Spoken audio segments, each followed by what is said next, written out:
So hi guys, magpaganda muna tayo dahil para makita tayo ng client, pretty tayo mga ziz. And plancha muna tayo ng mga hair natin. So hindi muna tayo mag-hair extension. Ayan. Hindi ko siya ginaplansya ng toto guys, gusto ko talaga yung ano lang, smoothie lang, parang may volume.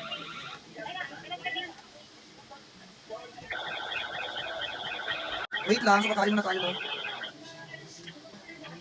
So kakain muna tayo ng Jamaica. So, thank you so much madam sa pa-chocolate nito.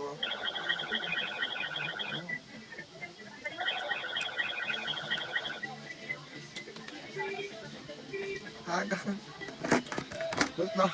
So, ayan. Bakit masakit yung tenga ko? Bakit kayo? Nilagyan ko lang siya ng volume para perfect. Ako lang yung nag-aayos ng hair ko guys. Like may hairdresser ako lang maayos ng hair ko. Kasi parang alam ko yung mas bagay sa akin kung kapag ako yung nag-aayos ng buhok ko. Tama lang. Kayo dyan, parang kayo lang di ba umayos ng buhok nyo? Yung nanonood ngayon, ho, di ba ikaw? Ikaw, yung nag-aayos ng hair mo. Dapat ganito talaga, with the volume para masaya. Ano, palitan mo ang sound salon! Mga nandito ako! Iayos na niya na doon, ang loob! Oh, beautiful. So nandito ako ngayon sa ano namin sa likod. So di ba kita nyo naman madami kami stocks.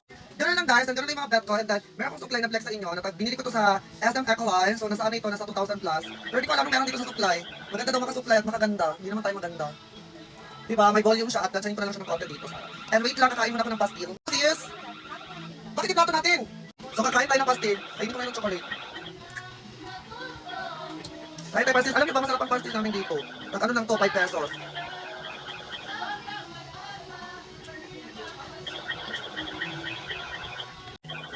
So ito yung look natin, pupunta tayo ng bank para may kukunin lang doon, parang credit card.